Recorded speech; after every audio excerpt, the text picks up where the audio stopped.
कार्यक्रम के प्रायोजक हैं गोल्डी मसाले। नमस्कार, मैं हूं प्रदीप विश्वकर्मा और आप देख रहे हैं आज का मुद्दा। और आज का हमारा मुद्दा है किसान आंदोलन पर सुप्रीम फैसला, क्या निकलेगा कोई रास्ता?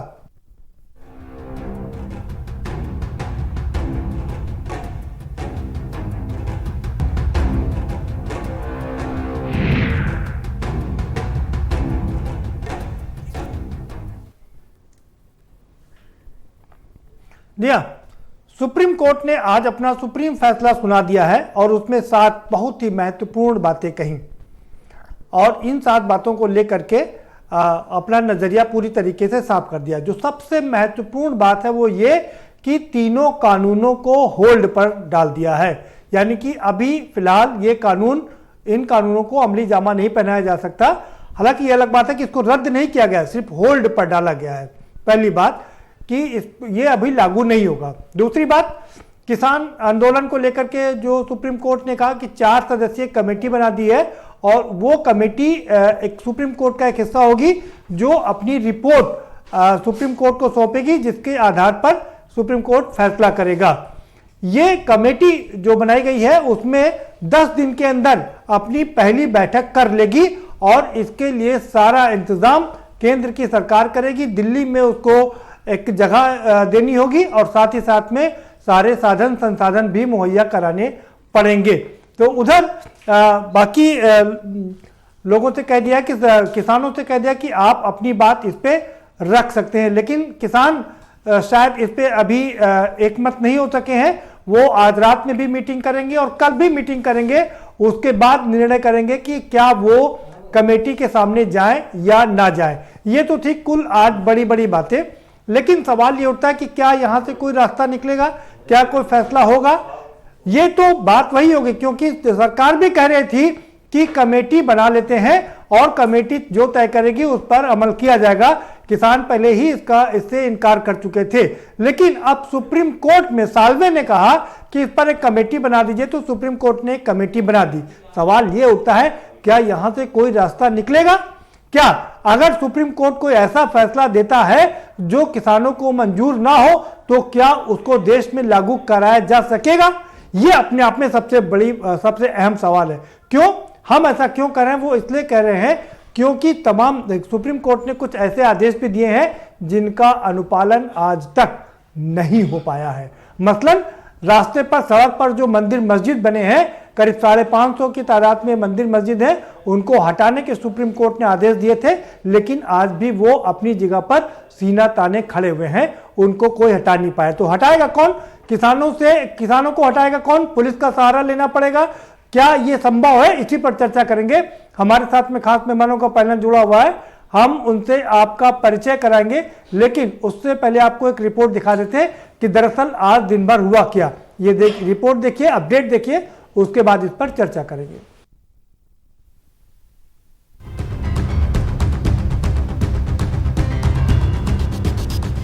पिछले करीब 2 महीनों से हजारों किसान जिस मसले को लेकर दिल्ली की सीमाओं पर डटे हुए हैं, उसको लेकर मंगलवार को सुप्रीम कोर्ट ने फैसला सुनाया। केंद्र सरकार द्वारा पास किए गए तीनों कृषि कानूनों के अमल होने पर अभी रोक लग गई है। सुप्रीम कोर्ट ने सरकार किसान संगठनों में कोई समझौता न होते देख ये सख्त फैसला लिया और एक कमेटी का गठन कर दिया। अब कमेटी ही अपनी रिपोर्ट अदालत में देगी, जिस पर आगे का फैसला किया जाएगा। हालांकि सुप्रीम कोर्ट ने मामले की सुनवाई के दौरान सख्ती बरती और कभी केंद्र तो कभी किसानों को फटकार लगाई। सुप्रीम कोर्ट ने किसान आंदोलन पर आज बड़ा फैसला सुनाया।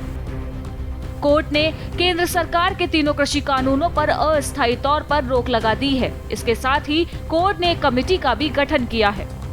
कोर्ट ने जिस कमेटी का गठन किया है उसमें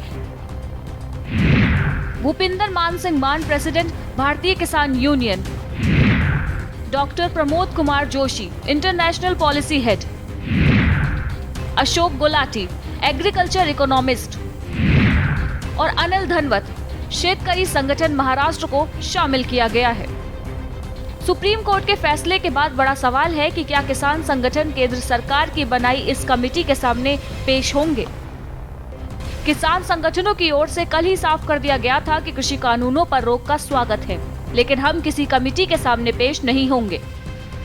हम ये कहते हैं कि पार्लियामेंट ने कानून बनाए हैं, पार्लियामेंट के रिप्रेजेंटेटिव्स हमसे बात कर रहे हैं।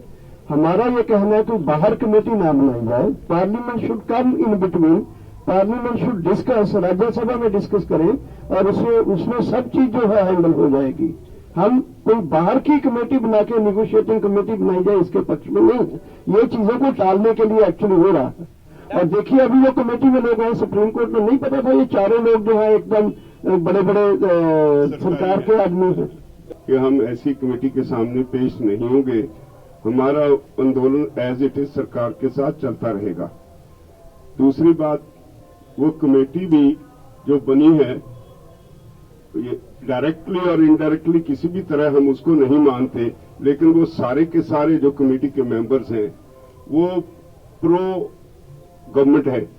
सारे वो लोग हैं जो अब तक सरकार के कानूनों को सही ठहराते रहे हैं और ऐसे लोगों से कभी भी वो किसान के आंदोलन के बारे में ठीक उनकी राय होगी जो आर्टिकल लिख लिख के प्रेस में जस्टिफाई करते रहे हैं कि ये कानून ठीक है, तो ऐसी कमेटी को तो बिल्कुल ही कोई मान नहीं सकता। वैसे भी हम असूली तौर पे क्लियर है कि ये कमेटियां वेटियां ये सब कुछ इशू को ध्यान डाइवर्ट करने के लिए है ताकि सरकार से प्रेशर कम हो जाए।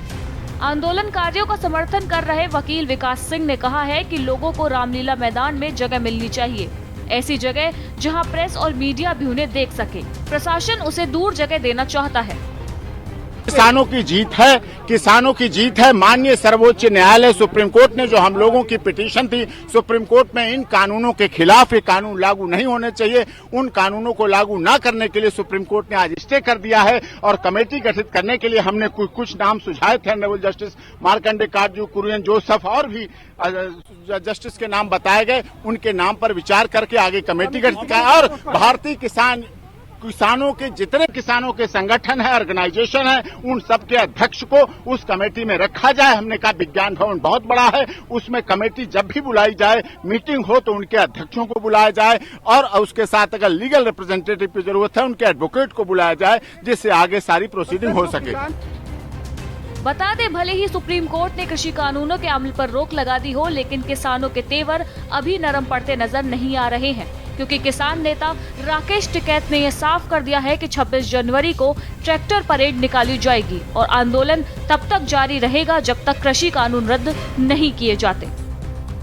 तो हम अपना चर्चा करेंगे ना, सब लोग चर्चा कर बयान जारी करेंगे। 26 जनवरी में जो हम 26 में तो चलेंगे सब लोग।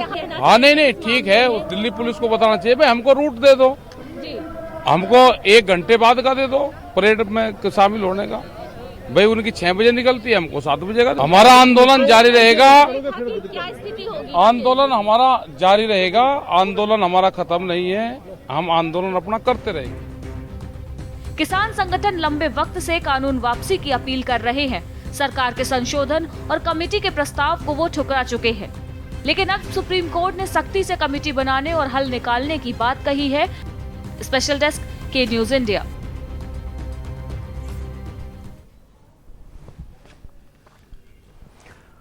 हमारे साथ बहुत खास मेहमान जुड़ चुके हैं, हम उनसे आपका तारुफ करा देते हैं। आलोक वर्मा हमारे साथ जुड़े हुए हैं, भारतीय किसान यूनियन के प्रवक्ता हैं, प्रदेश प्रवक्ता हैं। बहुत स्वागत है आलोक वर्मा जी आपका। मनीष त्रिपाठी हमारे साथ में जुड़ चुके हैं, अधिवक्ता हैं, वो हमें कानून की पेचीदगियों से रूबरू करवाएंगे।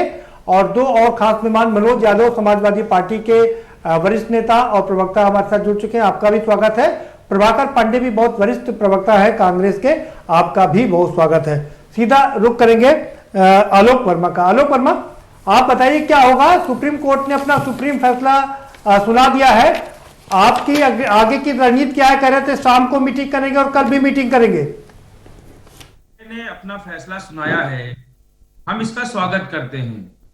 फैसला बहुत अच्छा है, लेकिन इसमें जो कमेटी बनाई गई है उसमें जो मेंबर बनाए गए हैं वो मेंबर किसान के हित में नहीं है। आप उसमें देखिए जो मान साहब को रखा गया, मान साहब ने कृषि बिल का समर्थन किया है, ठीक है। तो इसमें कुछ लोग ऐसे हैं जो ओपन मार्केट को चाह रहे हैं, आज से नहीं, रिकमेंडेशन उनका बहुत पहले से है, किसान विरोधी उनका रिकमेंडेशन रहा है, ठीक है। सुप्रीम कोर्ट ने ये नहीं कहा कि किसान अपना आंदोलन खत्म करें, उन्होंने ये कहा कि अगर किसान आंदोलन करना चाहते हैं तो अपना जारी रखें। हम किसानों ने ये मांग, हम लोगों की बहुत पहले से मांग है कि ये तीनों काले कानून वापस हों, एमएसपी को गारंटीड कानून बनाया जाए। और प्रदीप जी, जब तक ऐसा नहीं होगा हमारा आंदोलन चलता रहेगा। अभी बाकी हम लोग मीटिंग करेंगे, उसमें जैसा निकल के आएगा फिर कल आप लोगों के सामने चर्चा होगी इस बात की। ठीक है प्रभाकर पांडे जी। ठीक है प्रभाकर पांडे जी, क्या कहेंगे, कैसा रहा सुप्रीम फैसला?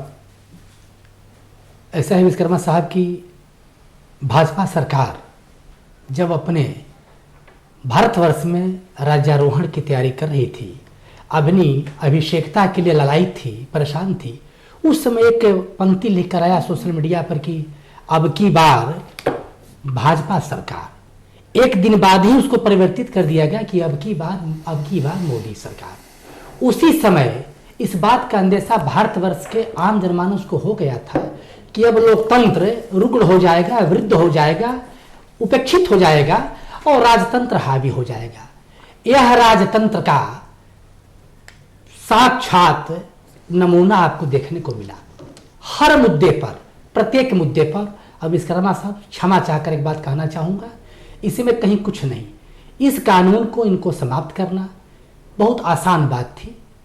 ये एनआरसी सीएए से ये बहुत बड़ी जनता को संदेश देना चाहे कि देखो मैं टस से मस नहीं होता हूं, कितना भी लोग आंदोलन कर लें, शहीद हो जाए, मर जाए, खप जाए, हमको आम जनमानस को लेना देना नहीं है। मुझको मतलब है कि हमारी हठ धर्मिता पर आंच ना आवे, और हठ धर्मिता पर आंच ना आवे यही कारण है कि आज अन्न का आश्रय देने वाले अन्नदाताओं के साथ ये दुर्गत और ये व्यवहार इस भाजपा सरकार द्वारा की जा रही है।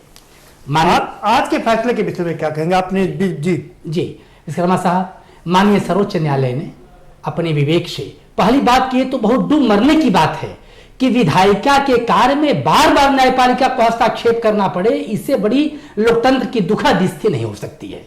आज सुप्रीम कोर्ट ने जो निर्णय दिया बहुत सुखद निर्णय है, बहुत अच्छा निर्णय है, लेकिन इनके मन की मुराद पूरी हो गई क्योंकि चाहते थे कमेटी बनवाना। और उसे विश्वकर्मा साहब बहुत मैं ईमानदारी से कहूंगा कि जो इसमें जो पैनलिस्ट हैं दो, ये जो है कहीं ना कहीं से भारतीय जनता पार्टी की शासन सत्ता से उपकृत है, इसलिए इनके सत्य और निष्ठा पर बहुत विश्वास नहीं किया जा सकता। ठीक है मनोज यादव जी। देखिए, आज का माननीय सुप्रीम कोर्ट का जो फैसला है, निश्चित तौर पर किसानों को एक रास्ता जरूर प्राप्त हुआ प्रदीप जी, लेकिन किसान संतुष्ट नहीं है इस बात से, क्योंकि जिस बात की बात माननीय सुप्रीम कोर्ट ने की है कमेटी वाली, वो बात किसानों और सरकार के बीच पहले भी कई दौर की वार्ताओं में इस बात पे जिक्र हुआ है। हमारे कांग्रेस के वरिष्ठ नेता ने एक बात कही कि बीजेपी की हठ धर्मिता है, तो मैं उनसे उम्र में छोटा हूं, लेकिन मैं जो महसूस करता हूं ये बीजेपी की हठ धर्मिता नहीं है, ये बीजेपी की सोची समझी रणनीति का हिस्सा है। और वो कानून इसलिए नहीं वापस करना चाहते हैं क्योंकि उन्होंने कहा है कि अब हम 50 साल तक लगातार इस देश में शासन करना चाहते हैं। तो 50 साल संवैधानिक रूप से तो शासन किया नहीं जा सकता है, तो कहीं ना कहीं इस देश के जो लोकतांत्रिक और संवैधानिक ढांचे को कमजोर करके, खत्म करके और पूंजीपतियों के हाथ में इस देश की सारी पूंजी और सारी ताकत दे के कहीं ना कहीं वो अपने उस कथन को सत्य करने का सिर्फ और सिर्फ प्रयास कर रही है। ये बात बहुत दुर्भाग्यपूर्ण है कि कहने को तो हम ये बात जरूर कहते हैं कि सबसे बड़ा लोकतंत्र है हमारा, लेकिन उस लोकतंत्र का इम्प्लीमेंट प्रदीप जी अभी भी इस देश में पूर्णतः हो नहीं पाया है। अब जरूरत है आने वाली सभी सरकारों की, वो चाहे यूपीए की सरकार हो, आने वाले समय में अन्य थर्ड फ्रंट की सरकार हो, इस बात को भली बात समझ लेना चाहिए कि अब आपको वो कदम उठाने पड़ेंगे जिससे कि आने वाले समय में इस देश की जनता को ये बात कहने का मौका ना मिले कि अगर इतने साल इनकी सरकार रही तो इन्होंने इस देश में ये काम क्यों नहीं किया। ठीक, त्रिपाठी जी, मनीष जी आपके पास आएंगे। आज जो सुप्रीम कोर्ट ने फैसला दिया वो आप उसको कैसे देखते हैं? देखिए, ऐसा है, जो सुप्रीम कोर्ट का आज जजमेंट आया है 11 पेज का, उसमें कोर्ट का ये ऑब्जर्वेशन आया है कि ऐसा है कि सेंट्रल गवर्नमेंट ने इस चीज को ठीक से टैकल नहीं किया।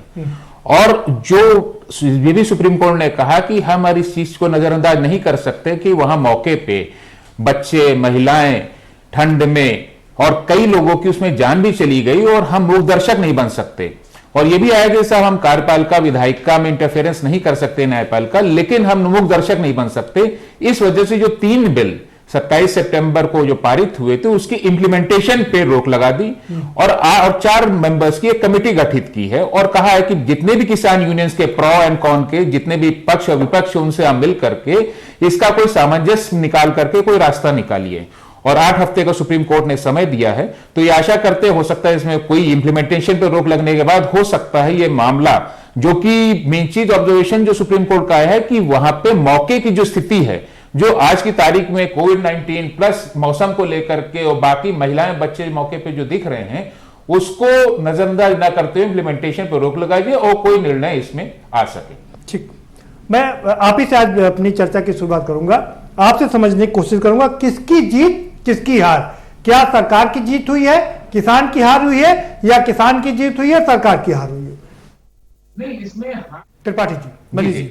नहीं, इसमें हार जीत का मसला नहीं है। मसला यह है कि अगर कोई भी एक्ट बनता है तो उसमें हार जीत का वो कितना उस देश के या उस देश के किसानों के लिए, जहां तक इस एक्ट की संबंधित मामला है, कितना प्रभावी रहेगा। लेकिन मौके की जो नजाकत को देखा जाए तो उस एक्ट के कारण मौके पे कितने लोगों की, कितने किसानों की जो अन्नदाता है जी, सीधा जब कोई फैसला आता है तो एक उसमें लाभदायक होता है और दूसरा जिसके खिलाफ वो जाता है। मैं आपसे वो जानना चाह रहा हूं कि किसके पक्ष में फैसला गया और किसके खिलाफ। देखिए ये पक्ष और विपक्ष, जहां तक इस आदेश का संबंध है जो मैंने पूरा पढ़ा है उसमें यह है कि पक्ष और विपक्ष की बात नहीं, इसमें कोई रास्ता निकालने की सुप्रीम कोर्ट ने एक रास्ता निकाला है कि ये जो मौके पे आप मेरा मंथन है समझ, मैं आपको बताता हूँ। जी, किसानों की मांग थी कि ये तीनों बिल रद्द किए जाएं। सुप्रीम कोर्ट ने उसको होल्ड पे डाल दिया।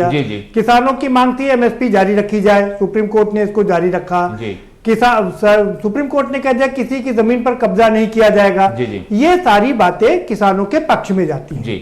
तो क्या ये किसानों के पक्ष का फैसला है? देखिए ऐसा है, नो डाउट ये एक यथास्थित स्टेटस को का एक आदेश हुआ है, अभी कोई फुल एंड फाइनल ऑर्डर नहीं हुआ है। अभी सिंपली ये हुआ है कि हाँ, किसानों की जो मांग थी उसकी इंप्लीमेंटेशन में किसान बिल पे रोक लगाई गई है और 8 हफ्ते की कमेटी के बाद इस पे सुप्रीम कोर्ट इस पे कोई निर्णय पारित करेगा। तो जाहिर सी बात इस समय आज की स्थिति में किसानों की जो मांग थी उस पे एक रोक लगने की स्थिति में यह लगता है कि किसानों के पक्ष में सुप्रीम कोर्ट का एक आदेश पारित हुआ।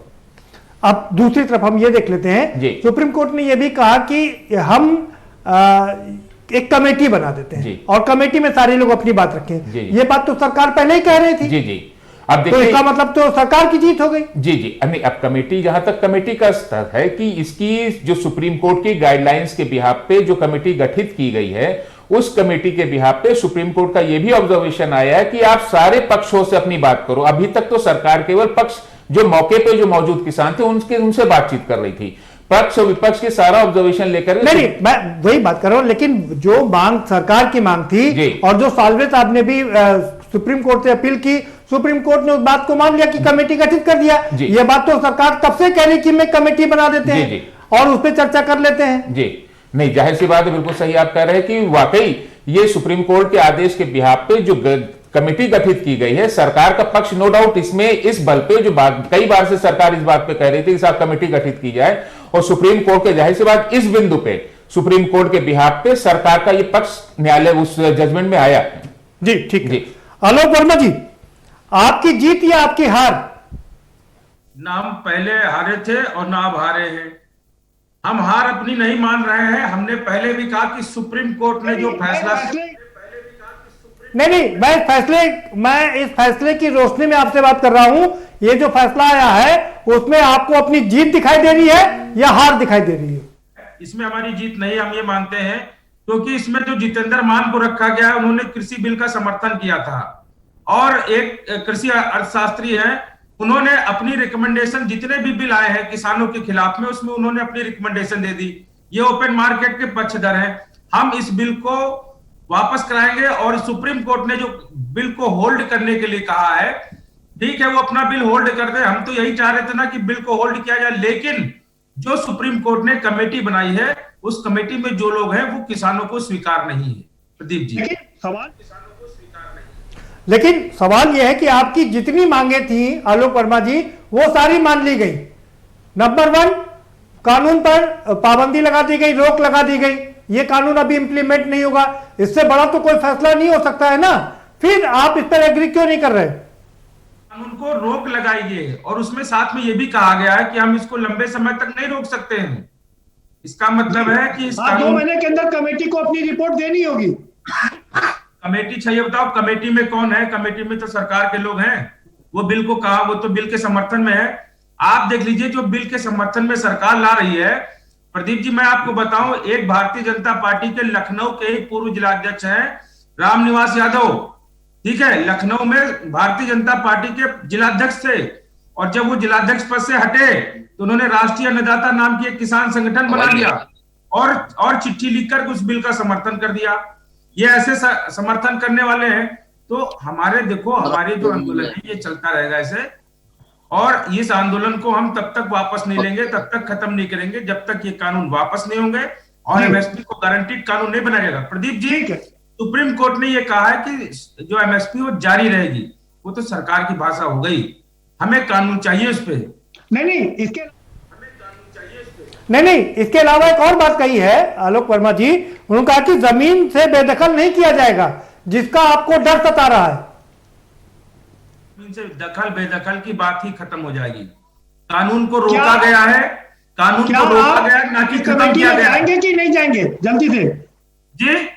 क्या आप इस कमेटी के सामने प्रस्तुत होंगे कि नहीं होंगे? नहीं, हम तो कमेटी के सामने नहीं जाएंगे, हम तो अपना बिल वापस कराएंगे। हमने पहले भी कह दिया था कि हम कोर्ट को नहीं जाएंगे, और ना हम कोर्ट गए। कोर्ट ने समिति बनाई, वो अपनी रिपोर्ट देती रही, लेकिन किसानों का आंदोलन चलता रहेगा। ये क्या कंटेम्प्ट ऑफ कोर्ट नहीं होगा कि सरकार कोर्ट की बात ना मानना? जी नहीं, कंटेम्प्ट ऑफ कोर्ट कैसे होगा? जी आलोक जी, एक मिनट आलोक जी से बात। जी आलोक जी, ये कंटेम्प्ट ऑफ कोर्ट नहीं है। कंटेम्प्ट ऑफ कोर्ट तब होता जब ये कोर्ट कहता कि आप आंदोलन को खत्म कर दीजिए। नहीं, आप आंदोलन जारी रखिए, लेकिन सुप्रीम कोर्ट ने जो फैसला दिया है, जो कमेटी बनाई है, उसमें तो आपको जाना पड़ेगा ना, और अगर आप नहीं जाते हैं तो ये कंटेम्प्ट ऑफ कोर्ट होगा। बनाई गई, हम इसमें बात करेंगे। कमेटी जो बनाई गई इसमें और लोगों को शामिल किया जाए। ये 4 लोग कमेटी का फैसला नहीं कर पाएंगे, क्योंकि इसमें जो हमने बता दिया, आप इनका इतिहास निकाल के देख लीजिए। जितेंद्र मान 25 साल से जो है ये ओपन मार्केट के बड़े व्यवसायी हैं, ये तो 2 पतियों वाले हैं। इसमें सरकार के पक्ष में फैसला गया है, ये मान लीजिए, लेकिन सुप्रीम कोर्ट ने हमारे पक्ष में ये फैसला जरूर दे दिया है कि बिल को अभी रोका जाए। भाई, हम जब तक बिल नहीं वापस होगा, प्रदीप जी, हम लोग जाने वाले हैं नहीं। ठीक है आलोक जी, रुके रहिए हमारे साथ में। हमारे साथ एक और बहुत खास मेहमान जुड़ चुके हैं, राम नरेश रावत जी भी जुड़ गए हैं, विधायक है भारतीय जनता पार्टी के। राम नरेश रावत जी, सुप्रीम कोर्ट का फैसला आपकी जीत या किसानों की हार? ना, हमारी जीत है। देश हित में जो लिया गया निर्णय, कार्यपालिका, न्यायपालिका और व्यवस्थापिका, हम 3 लोग हैं। कार्यपालिका और व्यवस्थापिका में कहीं गतिरोध पैदा होता तो न्यायपालिका को पावर है। न्यायपालिका कानून के तहत, भारतीय संविधान के तहत निर्णय कर सकती है। अब अगर न्यायपालिका अगर कुछ उसमें व्यवधान पैदा करती है तो हमको भी पावर है व्यवस्थापिका के तहत, हम लोकसभा में और राज्यसभा में लाकर के बिल उसमें संशोधन कर सकते हैं। तो हमको तो ये पावर प्राप्त है, लेकिन अभी तक तो जो न्यायपालिका ने कहा है हम उसका सम्मान करते, सर झुकाकर अभिवादन करते। राम नरेश रावत जी, आपकी मन मांगी इच्छा की पूर्ति हो गई। आप, नरेंद्र तोमर जी कृषि मंत्री लंबे समय से कह रहे थे हमें कमेटी बना देते हैं और उस कमेटी विचार विमर्श कर लेगी, सुप्रीम कोर्ट ने वही फैसला दे दिया। में जब गतिरोध पैदा होता है तो न्यायपालिका को पूरा पावर है कानून के तहत, उसमें वो अपना निर्णय सुरक्षित कर सकते हैं, निर्णय दे सकते हैं, और जो निर्णय देंगे उसका हम सर झुकाकर अभिवादन करना होगा। राम नरेश रावत जी, लोगों को मेरी चिंता जो है वो इस बात को लेकर के है कि सुप्रीम कोर्ट अगर फैसला दे देती है और ये किसान अगर नहीं मानते हैं तो उसका क्या होगा? हिंदुस्तान में 70% किसान भगवान है, तो आप उनकी अन्नदाता की बात मान क्यों नहीं लेते हैं? कानून रद्द कर दीजिए, भगवान के आगे तो सब कुछ समर्पण हो जाता है। अपनी दृष्टि में किसानों के हित में 3 प्रस्ताव पारित किए हैं। किसानों भगवान के हित, आप भगवान के हित में कानून पारित कर रहे हैं। हमने किसानों के तक उनकी आय में दोगुनी वृद्धि नहीं हो जाती है तब तक उनको कंपनसेशन दे रहे हैं। 6,000 रुपया पर मंथ पर ईयर दे रहे हैं। मतलब क्या जब ये कानून लागू हो जाएगा तो वो कंपनसेशन वापस हो जाएगा? 2,000 रुपए जो आप सम्मान निधि दे रहे हैं उसमें भी नहीं हो जाती है जब तक किसान अपना मूल्य निर्धारण स्वयं नहीं कर सकते। किसान राम नरेश रावत जी, किसान कह रहा है एक तरफ ले रहे हैं एक तरफ दे रहे हैं, एक तरफ एक हाथ ले रहे हैं दूसरी तरफ दे रहे हैं। इसका विरोध कर रहे हैं जो किसानों के बिचौलिए थे वही विरोध कर रहे हैं और दो हाथ ले रहे हैं एक हाथ दे रहे हैं। हमारे साथ में चलिए ठीक है सर, बने रहिए हमारे साथ में। वक्त एक ब्रेक का वक्त हो चला है और ब्रेक के बाद जब आएंगे तो चर्चा के सिलसिले को आगे बढ़ाएंगे। मनीष जी हमारे साथ आज इसलिए हैं क्योंकि वो हमें बताएंगे जो सबसे महत्वपूर्ण पहलू है इस चर्चा का, वो ये है कि अगर सुप्रीम कोर्ट कोई फैसला देती है, कमेटी बनाई गई है, उस कमेटी में अगर किसान नहीं जाते हैं पहली बात तो क्या होगा, क्योंकि क्या ये कंटेम्प्ट ऑफ कोर्ट होगा। दूसरा, अगर ये सपोज किसान जाते हैं, सुप्रीम कोर्ट कोई सुप्रीम फैसला देती है तो उसका इम्प्लीमेंटेशन कैसे होगा, क्योंकि इम्प्लीमेंटेशन तो पुलिस करवाएगी और दिल्ली में सरकार है केजरीवाल की, हालांकि पुलिस जरूर केंद्र सरकार के हाथ में है। ये बहुत कॉम्प्लिकेटेड चीजें हैं, इन पर चर्चा जारी रखेंगे लेकिन एक छोटे से ब्रेक के बाद।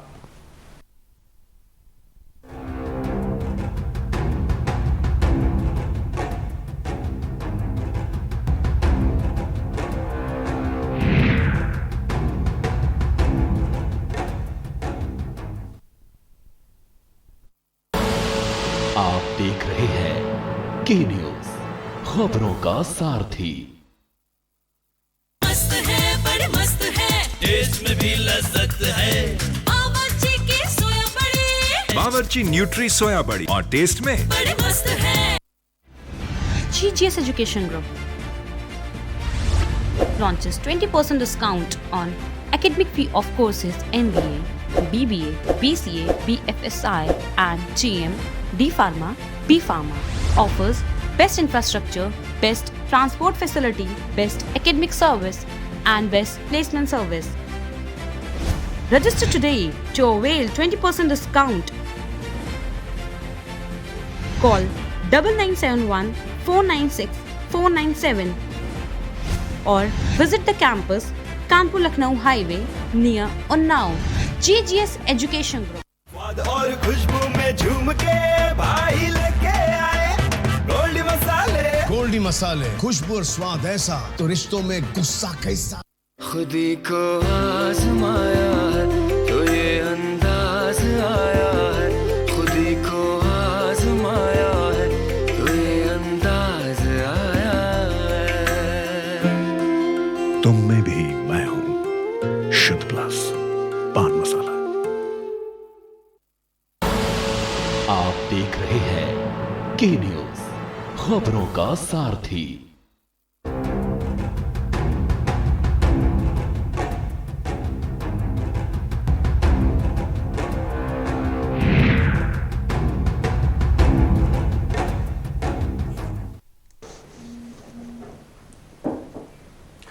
ब्रेक के बाद आपका स्वागत है और सभी मेहमान हमारे साथ बने हुए हैं। मनीष जी का रोल इसमें बहुत अहम है। मनीष जी, दो चीजें, अगर किसान जी इस कमेटी के सामने नहीं जाते हैं तो क्या होगा? जी देखिए, ऐसा अगर सुप्रीम कोर्ट का आप ऑर्डर देखेंगे तो उसमें ये कहा गया है कमेटी जो फॉर्म की गई है और ये स्पेशली जितने भी इसमें पार्टीज हैं उनसे वार्ता करने का एक आदेश दिया गया है। अभी ये कोई बाउंडिंग नहीं किसान पे, कौन पक्ष बात करता है कौन पक्ष नहीं बात करता है, ये तो इस कमेटी की रिपोर्ट जो 8 हफ्ते बाद न्यायालय में दाखिल की जाएगी उस पे सुप्रीम कोर्ट विचार करेगा। ना, आप मेरी बात समझ नहीं पाई या मैं आपको समझाने? जी जी। अगर किसान का कोई आदमी कमेटी में जाता ही नहीं है जी जी, तो कमेटी अपना काम कैसे करेगी? नहीं, अब जाहिर सी बात है कि अगर नहीं जाता है तो ये रिपोर्ट जो कमेटी फॉर्म हुई उनके मेंबर्स न्यायालय में दाखिल करेंगे कि साहब नहीं आए, लेकिन that is not contempt of court. वो कंटेम्प्ट तो तब बनेगा जब किसी स्पेसिफिकली किसी व्यक्ति के खिलाफ या किसी व्यक्ति के समक्ष की ये आदेश पारित किया गया कि साहब आपको ये काम करना है। अभी तो सुप्रीम कोर्ट का एक ऑब्जर्वेशन आया कि साहब हमने कमेटी फॉर्म कर दी, जो भी पक्ष हो, जितने भी पक्ष हो, पक्ष में विपक्ष में, वो सब अपना ऑब्जर्वेशन न्यायालय कमेटी के सामने प्रस्तुत करें। मतलब अभी किसान आलोक वर्मा अभी बच जाएंगे? जी नहीं, कंटेम्प्ट ऑफ कोर्ट से नहीं, कंटेम्प्ट वाली अभी बात नहीं, अभी तो केवल अपनी राय, अपनी पीड़ा आपको कमेटी के सामने बतानी है। एक मुझे और बहुत शंका है, मैं फिर से जाहिर कर रहा हूं आपसे जी। अगर सुप्रीम कोर्ट कोई ऐसा फैसला देता है जी जो किसानों को मान्य ना हो, जी जी, ऐसी दशा में क्या होगा? कैसे उस कानून का कैसे पालन, उस आदेश का पालन कैसे कराया जाएगा? देखिए, माननीय उच्चतम न्यायालय जो भी आदेश पारित करेगा तो ये लॉ एंड ऑर्डर की प्रॉब्लम जो भी होती है तो उसको किस तरह से देखा जाए, तो ये केंद्र सरकार का, क्योंकि दिल्ली में केंद्र सरकार का पुलिस व्यवस्था है, तो ये तो उस समय देखा जाएगा किस हिसाब से उस चीज को टैकल करते हैं। नहीं, मैं वही बात करूं ना, मैंने आपके सामने एक उदाहरण प्रस्तुत कर रहा हूं कि सुप्रीम कोर्ट ने फैसला दिया कि देश में 550 के करीब जो मंदिर मस्जिद सड़क पर हैं, उससे आम आदमी को दिक्कत होती है, उन्हें हटा दिया जाए, लेकिन आज तक उसका अनुपालन नहीं कराया जाए। तो कई बार चीफ जस्टिस को, कई स्टेट के चीफ जस्टिस को बुलाया और फटकार लगाई, लेकिन आज तक अनुपालन नहीं। लेकिन अब जैसे ये है कि अगर माननीय इस मामले में भी अगर मान लिए कि सुप्रीम कोर्ट ही आदेश पारित करता है, जैसे आप किसानों की बातें हमने सुन ली है, और कोई भी आदेश पारित करता है तो उसकी लॉ एंड ऑर्डर की जो स्थिति होगी वो उस समय देखी जाएगी किस हिसाब से सुप्रीम कोर्ट क्या निर्णय पारित करता हो। और मैं समझती हूं उच्चतम न्यायालय को इस तरह का आदेश नहीं पारित करेगा जिससे किसानों का अनहित हो। ठीक है जी, नहीं तो किसानों का अनहित हो, लेकिन ये भी नहीं चाहेगा कि सरकार एक विधायिका है जो उसने कानून बनाया है, उसको उसमें भी किसी प्रकार का इंटरफेरेंस हो, क्योंकि विधायिका और कार्यपालिका अलग अलग है, दोनों, न्यायपालिका भी अलग है। खैर, प्रभाकर पांडे जी, ये क्या नहीं लग रहा कि लोकतंत्र के लिए एक, मनोज जी के पास जाता हूं, बहुत देर थे। मनोज जी, आप कुछ कहना चाह रहे थे, अपनी बात रख लीजिए।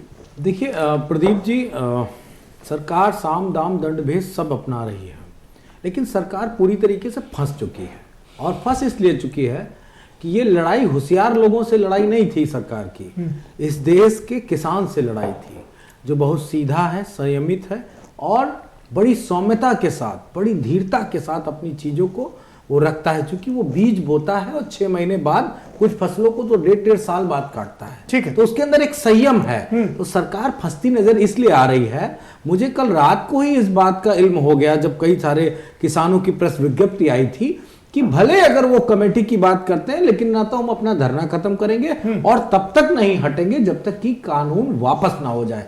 लेकिन अगर सुप्रीम कोर्ट फैसला दे दे तब क्या करेंगे? देखिए, सुप्रीम कोर्ट ने फैसला तो स्टे कर दिया है। नहीं, अगर 2 महीने बाद फैसला दे देता है कि धरना खत्म करना पड़ेगा, कानून रद्द नहीं होगा, आप कोई कोर्ट, कोई सरकार और कोई भी व्यक्ति, मतलब पूरी तरह एनार्की, आप इसको एनार्की क्यों कह रहे हैं जी? अगर किसान ना कोर्ट, ना सरकार, ना पुलिस, आखिर उन किसानों ने ही जनता नहीं तो चुना है ना जी। कोई सुप्रीम कोर्ट ने तो सरकार चुनी, तो जनता ने चुना तो जनता के लिए फैसले ले रही सरकार। तो जनता, अगर जनता नहीं चाह रही है ऐसे फैसले को, प्रदीप जी, भाई, तो सरकार लोग नहीं चाह रहे हो फैसले को वापस करना पड़ेगा। 10% लोग नहीं चाह रहे हो, 90% चाह रहे हो, तो उसमें 90% की बात सुनी जाएगी। बड़ा सुंदर सवाल आपका है जी।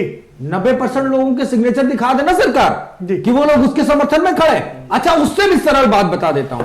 यहां 1 लाख किसान बैठा है, मैं पूरी लोकसभा जो बीजेपी की और राज्यसभा और जितने स्टेट के इनके विधान परिषद और विधानसभा है, आके धरने पे किसानों के बराबर बैठ जाए और उतने ही दिन बैठ जाए और 80 मर भी जाए। मैं तो ये शब्द कह रहा हूं, 80 मर जाए, शहीद हो जाए बीजेपी के लिए, हट जाए। असंसदीय भाषा का, असंसदीय भाषा क्यों कह रहे हैं? क्यों इस सरकार को नहीं समझ में आ रहा है प्रदीप जी कि बुजुर्ग कैसे सुसाइड कर ले रहे हैं? इसलिए तो किस तरह मरते जा रहे हैं? इसीलिए सुप्रीम कोर्ट कह रहा है कि सरकार को मजबूरी क्या है? क्या मजबूरी है? सरकार को मजबूरी है कि उसको व्यवस्था बदलनी है। क्या व्यवस्था बदलनी है? खराब व्यवस्था थी, उसको अच्छी व्यवस्था में परिवर्तित। क्या व्यवस्था बदलनी? क्या इस कानून के आने के बाद बीजेपी के माननीय विधायक जी बता दे कि क्या व्यवस्था बदलने जा रही? एक बात। और दूसरी बात, बीजेपी के वो सांसद और विधायक, वो तमाम सारे राज्यसभा और मंत्री जो इस किसान कानून के पक्ष में नहीं है, उनकी मैं व्यथा सोचता हूं कितना उनके अंदर उद्दुलना होगी, वो अपनी बात भी नहीं कह पा रहे। मैं तो विपक्ष हूं, आप पत्रकार हो, हमारे साथी लोग अपनी बात कह सकते हैं, लेकिन उनका क्या दशा होगी जो अपनी बात भी नहीं कह पा रहे और सरकार की हाँ में हाँ मिला रहे। क्योंकि इस बात को मैं एक लाइन में खत्म कर रहा हूं प्रदीप जी, ये लोकतंत्र है। तमाम सरकारें आपने देखी, आपका लंबा अनुभव रहा है, सरकार के ही लोग सरकार के कानून का विरोध कर देते हैं। वो उन लोगों के बारे में मैं सोचता हूं बीजेपी के, जिनको ये कानून बिल्कुल नहीं पसंद है। ठीक है, प्रभाकर पांडे जी, जल्दी से अपनी बात रखिए। जी बताएं। ये क्या एक प्रकार की एनार्की हो गई है कि किसी की नहीं सुनना है, कार्यपालिका की नहीं सुनना है, विधायिका की नहीं सुनना है, किसी की नहीं सुनना है, हमें तो तीनों कानून रद्द चाहिए? विश्वकर्मा साहब, सपा प्रवक्ता की बात को आगे बढ़ा के एक बात कह रहा हूं, बहुत अच्छी बात इन्होंने कहा। चाणक्य ने कहा कि वह धूर्त, मक्कार, चालबाज तब परेशान हो आता है जब उसका पाला किसी सीधे से पड़ता है। बिल्कुल सही। तो हमारे देश के किसान बहुत ही सज्जन हैं, बहुत ही समरस हैं, उनके अंदर बहुत समग्रता है, बहुत प्रेम है, करुणा है, उदंड श्रृंखल नहीं है। और यह सहजता, यह सज्जनता विश्वकर्मा साहब, ये ईश्वरीय चेतना से, ब्रह्मांडीय ऊर्जा से आच्छादित रहती है, क्योंकि वो प्रकृति के बीच में रहते हैं। उनका आचरण प्रकृतिवत रहता है, उनका बहुत ज्यादा उसमें नहीं रहते हैं। और ऐसे सज्जन हाथ जोड़ रहे हैं, किसान रो रहे हैं, बिलख रहे हैं। नहीं तो दे तो रहे भाई, एश्योरेंस पूरा दे रहे हैं कि एमएसपी खत्म नहीं करेंगे। नहीं विश्वकर्मा साहब, आप ये बताइए कि भारतीय जनता पार्टी ने कहा कि सबका विश्वास करने वाला ये घोषित करे आप कि हमको विश्वास है, विश्वास दिलाने वाला उस विश्वास को परिभाषित नहीं कर सकता है। तो ये आवश्यकता क्यों भाजपा को पड़ी कि सबका विश्वास? ये पूर्व में इनकी कारनामों को देखते हुए किसानों को विश्वास नहीं है, किसान विश्वास नहीं कर रहे हैं कि अपनी बात पर 1% भी खरे साबित। राम नरेश रावत जी हंस रहे हैं। राम नरेश रावत जी, प्रभाकर पांडे जी कह रहे हैं कि भगवान को आप पर एतबार नहीं है, यानी कि अन्नदाता को। अरे मुंह से भाई साहब, एक किसान बोलूंगा, जैसा इनका क्या है, भारतीय जनता पार्टी का एक मूल मंत्र है, परोक्षे कार्य हंतारम प्रत्यक्षे प्रियवादिनम च। परोक्ष किस मुंह से भगवान कह रहे हैं आप? किस मुंह से भगवान कह रहे हैं आप शर्मसार होइए और क्षमा मांगिए उन किसानों से कि मैं क्यों भगवान कह रहा हूं। अरे भगवान को भी भगवान नहीं समझे भाई आप, तो किसानों कहां से भगवान समझ लेंगे? बहुत हास्यास्पद सुन लेते जवाब जी। अन्नदाता किसान 70% लगभग है, एक्चुअल आंकड़ा नहीं है, लेकिन लगभग 70% देश में किसान है। जब वो समृद्ध होगा तब भारत समृद्ध होगा। इसी नाते हम लोग ये कानून लेकर के आए हैं। माननीय मोदी जी के नेतृत्व में जो कानून आया, इसका ठीक से अगर अध्ययन किया जाए। राम नरेश रावत जी, सुप्रीम कोर्ट में आप लोगों ने कहा कि 70% क्या 90% लोग इसके फेवर में हैं। सुप्रीम कोर्ट ने कहा कि हमारे पास तो एक भी आदमी नहीं आया जो इसके पक्ष में हो। देखिए, हमारे लिए आदरणीय है, उसका सिर झुका करके अभिवादन है, वो सर्वोच्च न्यायालय है, उसकी बात मानी जाएगी। लेकिन कभी कभी ये होता है कि मौन जो होता है वो स्वीकृति होती है। हमारी मौन स्वीकृति 90% लोगों की है। ये 10% जो उग्रवाद करते हैं, हमारी हरियाणा में मीटिंग नहीं होनी थी, पुरुष प्रधानता इतनी आपके भेजे में अभी भी रखी हुई है कि उसको अरे संविधान के किस अनुच्छेद मिलते हैं क्या? अरे संविधान के किस अनुच्छेद में इस बात को लिखा है? विश्वकर्मा साहब क्या बात कर रहे हैं? आप विधायक कैसे चुन लिए गए? और चुन लिए गए कम से कम विधायक का तो नहीं भाई। हाँ प्रभाकर जी विश्वकर्मा साहब, बड़ा हमको जी एक श्लोक याद आ गया इनकी बात पर कि इनकी स्थिति शुक्र सारिका की है। विधायक जी सुनो भाई, मेरी बात सुन ले। माननीय आप, मैं तो माननीय हूं नहीं, तो माननीय का मतलब होता है बात सुनना, अच्छा वक्ता होना अच्छी बात है। माननीय की भी बात सुन लीजिए भाई। जी राम नरेश जी, अच्छा बोल ले। तो क्या कह रहे हैं? उनकी मीटिंग नहीं करने दिया। ये तो पूरी तौर से आतंकवाद जैसी स्थिति है, गुंडाई है पूरी तौर से। किसानों को बोले जी माफी मांगिए, तो इस नाते हमारे माफी मांगिए, तुरंत माफी मांगिए। विधायक जी, आप बहुत गलत भाषा का प्रयोग कर रही है। आपने किसानों को जिन्होंने विरोध किया मुख्यमंत्री का उस प्रदेश में, उनको आतंकवादी कह दिया। आतंकवादी गतिविधि कहने की हैसियत नहीं है आपकी। अरे विधायक जी, एक साल में वोट मांगने जाना, इसी किसान से परेशान मत होइए। हम भी किसान के लड़के हैं। देखिए, अभी आतंकवादी बोल रहे, अभी भगवान बोल रहे नहीं है। हमारे पास भी खेती है, हम भी खेती करते हैं। कौन सी खेती करते हैं राम नरेश जी? ये इस पर चर्चा नहीं होगी आलोक वर्मा जी। नहीं, ये इस पर चर्चा नहीं होगी आलोक वर्मा जी। इस पर चर्चा नहीं होगी कि पैडी की करते हैं कि किसकी करते हैं। आप अपने सवाल सीधे विधायक जी से पूछ सकते हैं। आलोक जी, हम की किसानों की इस बात से सहमत हैं कि 1950 में लगभग 1 रुपए का 5 किलो अनाज मिलता था, लेकिन 10 रुपए का ईंट मिलता था। तब हमारी उत्पादन कम था। आज हमारी किसान प्रदीप जी बोलने का अवसर दीजिए भाई। नहीं, मैं समझता हूँ कि किसान की क्रय क्षमता। आ रहा राम नरेश रावत जी, आलोक वर्मा जी आ रहा हूं आपके पास में सवाल जवाब के लिए, ठीक है? आलोक जी, आप अपने सवाल सीधे विधायक जी से पूछ सकते हैं, छोटे छोटे सवाल, छोटे छोटे जवाब। अगर कहते हैं कि इन बिल से बड़ा किसान खुश है, तो आप ये बताइए, आपने जिनसे समर्थन लिया या जिन किसानों ने समर्थन दिया उसको सार्वजनिक क्यों नहीं किया? और आप बताइए, लखनऊ का मैंने आपको उदाहरण दे दिया, ऐसे आपके तमाम उदाहरण मैं आपको दे सकता हूं। दूसरी बात कि विधायक जी, आप ये बताओ, अगर आप किसान की आय 2022 में दोगुनी करना चाहते हैं तो वो फार्मूला प्रदीप जी को भी बताओ। प्रदीप जी, लाखों लोग सुन रहे हैं हमको, प्रदीप जी बताओ वो फार्मूला। देखिए भैया, ऐसा है आलोक वर्मा जी, जी, जब देश आजाद हुआ 1947 में, तब 10 रुपए का 1000 ईंट मिलता था, 1 रुपए का 5 किलो अनाज मैं अर्थात से मैं हूँ और टैक्सेशन का वकील हूँ। लेकिन जितना किसान की आय बढ़ती थी, किसान की क्रय क्षमता घट गई, किसान अपना मूल्य निर्धारण नहीं कर पा रहा है। इसीलिए तो हम आपको 6000 रुपया प्रति वर्ष दे रहे हैं। अच्छा, तो विधायक जी अपनी तनख्वाह कितनी बढ़ा ली, ये बताओ, अपनी तनख्वाह कितनी बढ़ा ली? 6000 में हमको अमीर कर दोगे? अपनी उसके अलावा सर 1 मिनट समय हमको दीजिएगा, अपनी भी तो बढ़ाओ। या हम किसान के लड़के हैं, पहले किसान के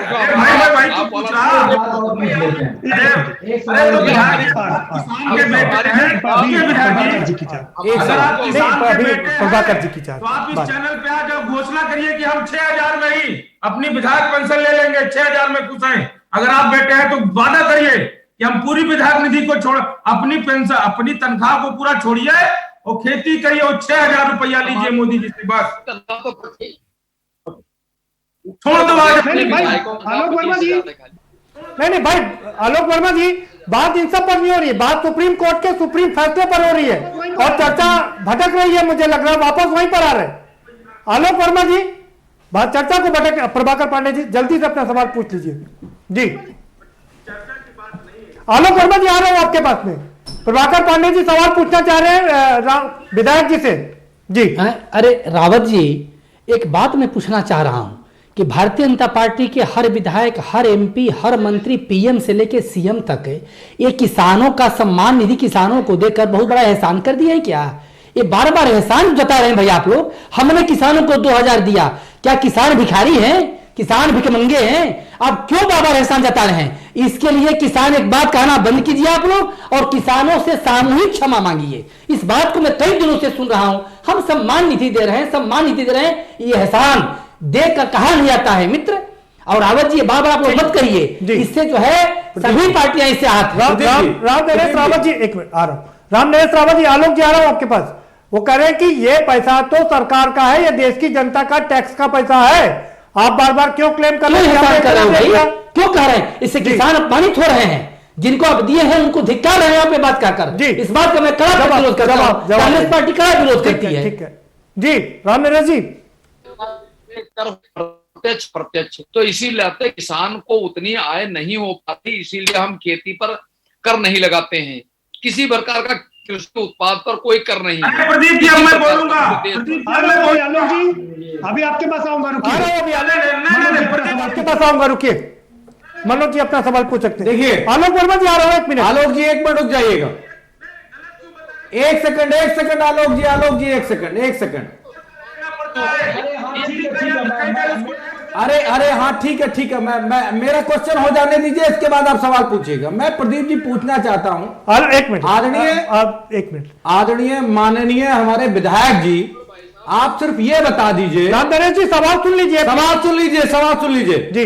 अगर सरकार होके 6000 रुपए सालाना आप किसानों को दे रहे हैं और सरकार किसानों का भला नहीं कर पा रही है, तो मुझे ये बता दीजिए, क्या इस देश में कोई ऐसा व्यापारी पूंजीपति, कोई कंपनी ऐसी है जो सरकार पूंजीपति इस देश के किसानों को 6000 रुपए मुफ्त में सालाना देगा? मनोज जी, एक बार मेरा सवाल आपसे है कि क्या इसके पहले किसी सरकार ने किसानों को 6000 रुपए साल में दिए? ये अच्छा सवाल, बहुत अच्छा बेहतरीन सवाल प्रदीप जी। अगर इस देश में पूर्व की सरकार, हमारे बगल में कांग्रेस के साथी बैठे, 2000 रुपए नहीं दिए, लेकिन अगर उनका किसान क्रेडिट का 70,000 का लोन था, 1 लाख का लोन था, 2 लाख का लोन था, तो एक बात याद कर लीजिए, यूपीए 1 की सरकार या 2 की सरकार जब भी रहा हो, मुझे ध्यान नहीं आ रहा है, जब पूरा का पूरा लोन सरकारों ने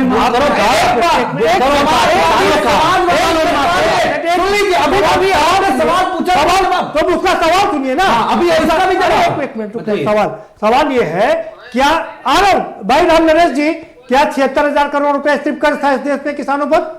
नहीं, निश्चित तौर पे जी, अगर 76,000 करोड़ का कर्ज था जी, तो इस देश क्या सिर्फ 76,000 करोड़ था? नहीं, ज्यादा रहा होगा, कम रहा होगा, जितना भी था उतना माफ। पूरी हुई बात अधूरी रह जाएगी, आपका सवाल बड़ा जायज है जी। क्या पूर्व की सरकारों ने किसानों की बिजली में महंगी कर दी? क्या बीज पे क्या उसमें जीएसटी के टैक्स लगा दिए? क्या डीजल पे क्या उन्होंने सब्सिडी खत्म कर दी थी? क्या और उनकी हमारी सरकार ने मुफ्त सिंचाई, मुफ्त पूरी तरीके से व्यवस्था सब किसानों के लिए की कि नहीं की? आप ये बताइए। आपने बेरोजगारी भत्ता देने की बात की मनोज जी, हम तो दे रहे हैं, किसानों को भत्ता दिया। समाजवादी पार्टी 2022 में किसानों के लिए वो काम करेगी जो करेगी ना। नजीर सरकार नहीं है, 4 बार होगा सब भाई, 4 बार अपनी सरकार नहीं है और 5 साल बहुमनी सरकार नहीं है, मोदी सरकार नहीं थी। आप हमें किसानों को भत्ता क्यों नहीं दिया? मंडी तक पहुंचा क्यों नहीं दिया मनोज जी? हम कह रहे हैं 22 में काम करेगी समाजवादी पार्टी में करेगी, उत्तर प्रदेश में करेगी, 12 में क्यों नहीं किया? 12 में हमने वो काम कर दिया, 12 में क्यों नहीं किया? के बच्चे को लैपटॉप दिया, हमने किसान के बच्चे को बेरोजगारी भत्ता दिया, हमने किसान की महिला को पेंशन दिया, क्या नहीं किया? इनके 6,000 और हमारे तो सिर्फ महिलाओं को 6,000 रुपए सालाना देते थे। आप याद करिए ना, समाजवादी पेंशन बोल नहीं, अभी भी दे रही हो तो बीजेपी कह रही मुझसे ज्यादा पेंशन कुछ भी नहीं दे रही, कोई पेंशन नहीं है। आपने 40 लाख लोगों को दिया, 55 लाख लोगों को दे रहे। बता दें पूरी सारी पेंशनें आप लोग बड़े बड़े दावे करते हैं, बड़े बड़े दावे करी है, इतने बड़े दावे हैं और चालू नहीं रखा। मनोज जी, अगर आप लोगों ने इतना कुछ किया अन्नदाता के लिए, भगवान के लिए, तो आज वो सड़कों पर क्यों है? सड़कों पे इसलिए कि सरकार काला कानून लेके आई है। सरकार ने किसानों को उन्होंने भी तरीके से आत्महत्या मौत को गले बंद कर दिया है, कर दिया। क्या उन्होंने मौत को गले लगाना बंद कर दिया किसानों ने? आप ये तो दिल्ली बॉर्डर पे सरकार से पूछेगा जिसकी जिम्मेदारी है। आप लोगों की भी 4 बार सरकार रही है, कांग्रेस की सरकार है और कांग्रेस की सरकार को सपोर्ट किया है जब भी किसानों के किसी मुद्दे पे रही है। ठीक, तो समाजवादियों ने किसान का अनहित नहीं किया। ठीक है। आलोक वर्मा जी, क्या इससे पहले किसी सरकार ने आपको साल में 6,000 रुपए सीधे दिए? नहीं दिए, ये इनकी पहल अच्छी है, मैंने कहा। सवाल नंबर 2, दूसरी बात, सवाल नंबर 2 कि क्या आपको नहीं लगता है कि सरकार जब कर रही है आपके लिए, सारे लोगों के लिए बिल बना रही है, तो आप लोग जो विरोध कर रहे हैं, बाकी लोग तो विरोध नहीं कर रहे लेकिन कह रहे मौन सहमति दे रहे। मनवाने का वही तरीका है कि जैसे जब कुछ ना कर पाओ तो कहो तो भैया हमने तो सामने लोगों को कमजोर समझ के हाथ पर नहीं चलाया। तीसरा सबसे बहुत महत्वपूर्ण सवाल यह है, क्या पिछली सरकारों ने आपके लिए बहुत कुछ किया? क्या आपका जीवन स्तर सुधर गया? ने बहुत अच्छा प्रश्न किया और मैं आपको बताऊं कि पिछली सरकारों ने अगर हमारे लिए कुछ नहीं किया तो हमें मारने का भी काम नहीं किया। पिछली सरकार में किसी भी किसान ने दावे के साथ कह सकता हूं 1868 का धान 1,000 रुपए में नहीं बेचा। पिछली सरकारों में कभी भी अगर ये आत्महत्या को रोकने का काम करते तो इनके समय में भी आत्महत्याएं बढ़ी हैं और एनसीआरबी ने आंकड़ा जारी भी नहीं किया है। इनकी सरकार में तो आंकड़े छुपा जाते हैं। आप ये बताओ, ये जब सरकार में नहीं थे तब डीजल पेट्रोल के लिए मरते थे, गैस सिलेंडर का दाम बढ़ जाए उसके लिए मरते थे, हर चीज के लिए परेशान होते थे। आज जब सत्ता में आ गए तो इनको किसान भूल गए। क्यों किसानों को भूल गए भाई? ठीक है आलोक जी, ठीक है आलोक जी, बात हो गई आपकी। हम फाइनल कमेंट के लिए जाएंगे, आखिरी फाइनल कमेंट लेंगे सभी से। सबसे पहले प्रभाकर पांडे जी, आपका फाइनल कमेंट अब क्या होगा? क्योंकि किसान अड़े हुए हैं और सुप्रीम कोर्ट ने कमेटी बना दी है, किसान कह रहे हम नहीं जाएंगे, कल वो लोग कानून की तीनों प्रतियां जलाएंगे। विश्वकर्मा साहब, किसान अपना तय करें कि हमको आगे क्या करना है। सर्वोच्च न्यायालय की मर्यादा को ध्यान में रखते हुए किसान को यह लड़ाई रोकना श्रेयस्कर नहीं होगा, इसमें आगे बढ़ें और एक ही मन से एकम, वच से एकम, कर्म एकम, मनसा वाचा कर्मणा, बिल्कुल प्रभावशाली तरीके से इसके लिए आगे बढ़ें, यही मेरी उनसे निवेदन है और मेरा कहना है। ठीक, मनोज जी। देखिए, अभी बीजेपी के साथी ने ये बात कही, क्या 90% किसान इसमें मौन सहमति रखता है, तो मैं बड़ा छोटा उदाहरण, इनको समझ में भी जल्दी आ जाएगा। जब राम मंदिर का आंदोलन इस देश में हुआ तो क्या इस देश के सारे हिंदू तो आ नहीं गए थे आंदोलन करने के लिए? कुछ मुट्ठी भर लोग थे, लेकिन उसको ये समझा गया कि देश के तमाम सारे हिंदू भावनाओं की सहमति इस पे प्राप्त होती है। तो आप समझदार लोग इतनी बुद्धिमत्ता होते हुए भी इतनी मूर्खता की बातें टीवी चैनल पे कहते हैं, मुझे शर्म आती है आपकी बुद्धिमत्ता पे कि एक तरफ वो फार्मूला, दूसरी तरफ ये फार्मूला गलत है। खैर, सत्ता में है इसलिए अहंकार है, समय आने पे अहंकार खत्म हो जाएगा, ठीक है, ध्यान रखिएगा। ठीक है, आलोक वर्मा जी, कैसे निकलेगा हल, क्योंकि और आगे आपकी रणनीति क्या है? माननीय सुप्रीम कोर्ट ने जो फैसला दिया है हम इसका स्वागत करते हैं, लेकिन कमेटी जो बनाई है हम उसका विरोध करते हैं। हम अपनी मांग को 26 जनवरी को प्रधानमंत्री जी से कहने जाएंगे, जो हमारी पहले से प्लानिंग है। बाकी इस पे बैठक करेंगे, जो बैठक में जो हमारी बातें निकल के आएंगी हम कल उसको आपके साथ साझा करेंगे। लेकिन जब तक बिल वापसी नहीं तब तक घर वापसी नहीं। ठीक है, जब तक बिल वापसी, ठीक है, जब तक बिल वापसी, जब तक कानून वापसी नहीं। बिल तो नहीं है, कानून बन गया है, दोनों सदनों से पास होकर के राष्ट्रपति ने मोहर लगा दी है। ये अलग बात है कि अभी सुप्रीम कोर्ट ने उसको होल्ड पे रख दिया है। राम नरेश रावत जी, क्या होगा? आपका फाइनल कमेंट, अब क्या होगा? किसान कह रहे हैं कमेटी में नहीं जाएंगे, आंदोलन जारी रहेगा। पांडे जी नहीं, आलोक वर्मा कह रहे हैं। नहीं, पांडे जी नहीं, आलोक वर्मा कह रहे हैं, जो प्रवक्ता है किसानों के। बात, आलोक वर्मा जी बहुत सुलझे आदमी है। ये तो वैसे हुआ कि हम नदी के आपको सुलझे दिख रहा है, समय समाप्त हो गया, माफ दिख रहा है ना आपका समय समाप्त। पांडे जी कमेंट पर क्या आपत्ति है भाई? रिजल्ट तो आने दीजिए, कमेटी के साथ बैठिए। पांडे जी माफ करिएगा, समय आपको आलोक वर्मा जी कैसे पता है कमेटी आपके विरोध में निर्णय करने वाली है? जब वो कह रहे हैं उसमें सारे मेंबर आपके मन मुताबिक हैं। भाई वही कह रहे हैं, कौन कह रहे हैं? आलोक वर्मा कह रहे हैं उसके 2 मेंबर तो आपके मन मुताबिक हैं। अरे 2 हमारे मन मुताबिक हैं, 2 इनके मन मुताबिक हैं। 50-50 हो गया, लेकिन ठीक है, उसी के हों, कमेटी में सदस्य बना रखे हैं। ठीक है, आप भी ये बात ध्यान रखिए। देश के सामने निर्णय करेंगे, एक नागरिक मुताबिक नहीं होता, भारत का ठीक है, भारतीय संविधान से तो उसकी कोई बात नहीं सुनेगा। ठीक है, सुप्रीम कोर्ट सर्वोच्च है, सुप्रीम कोर्ट की बात आधी मानेंगे आधी नहीं मानेंगे, ये कौन सा तरीका है? ये तो दोनों बात मानी जानी चाहिए ना। ठीक है, ठीक है, राम नरेश जी फाइनल कमेंट के लिए। ठीक है, ठीक है, राम नरेश जी फाइनल कमेंट के लिए मनीष त्रिपाठी जी के पास है। मनीष त्रिपाठी जी, आपने पूरी चर्चा को सुना। आलोक वर्मा ने साफ कर दिया कि वो कमेटी के सामने नहीं जाएंगे, तीनों कानूनों का जब तक वापसी नहीं होगी, घर वापसी नहीं होगी। ऐसे में अब सुप्रीम कोर्ट क्या करेगा?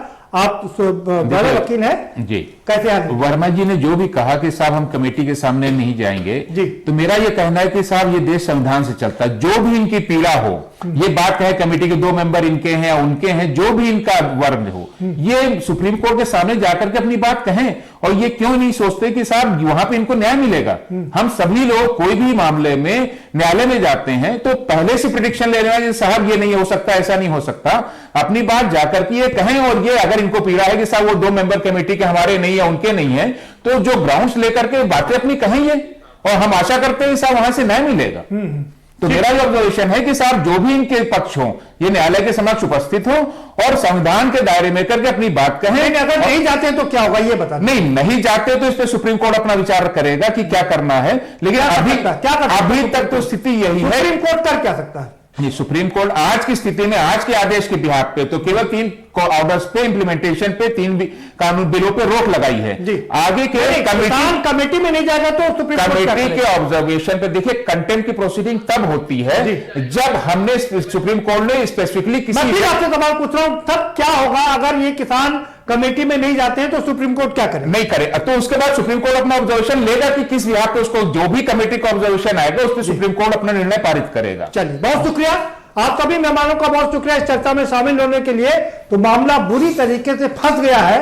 अब सोमवार को एक बार फिर से सुप्रीम कोर्ट इसमें अपनी इसकी सुनवाई करेगा और उसमें दूसरे मामले की सुनवाई करेगा कि 26 जनवरी को जो परेड निकलने वाली है जिसमें किसान आंदोलन करने के लिए ऐलान कर रहे हैं, उसकी सुनवाई करेगा। क्या उसमें इस बात की भी सुनवाई होगी कि किसान अगर कमेटी के सामने नहीं जाता है तो अलग से दूसरा रास्ता कैसे निकाला जाए, क्योंकि मामला बुरी तरीके से उलझ गया है। किसानों ने ऐलान कर दिया कि वो कमेटी का विरोध करेंगे और कमेटी के सामने नहीं जाएंगे। अब अगर कमेटी के सामने नहीं जाएंगे तो कमेटी अपना निर्णय कैसे सुनाएगी, सुप्रीम कोर्ट को कैसे बताएगी।